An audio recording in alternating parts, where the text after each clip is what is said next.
Waqt żjara li kien għamel f'Ġunju li għadda l-Prim Ministru Lorenz Gonzi kien qal li x-xogħol biex jiġi trasformat l-inħawi tal-Baċir numru 1 għaddej b'ritmu maġġel.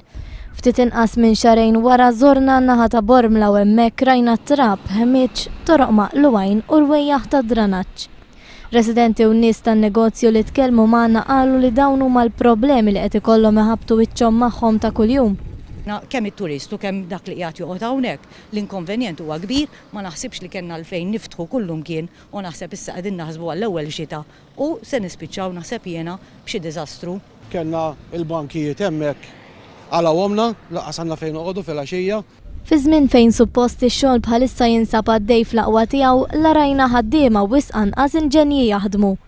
Iktar ma jiġux milli għadna. Aħna nibqgħu sejrin hekk.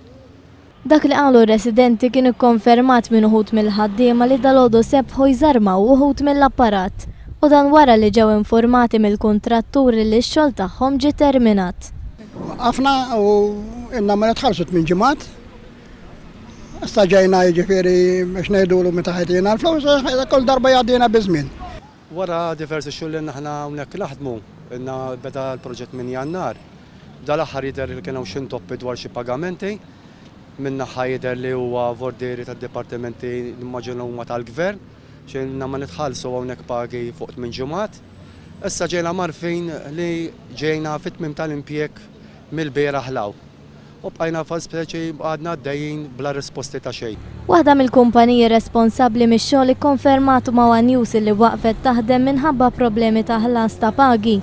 L-istess kumpanija qalet lil News li m'għandix dettalji dwar meta ser jitkompla x-xogħol. Dan kollu mistenni jżid mal-inkonvenjenti li diġà hemm kemm għar-residenti u anke l-oħrajn li jużaw l-inħawi biex jgħaddu għall-birgu.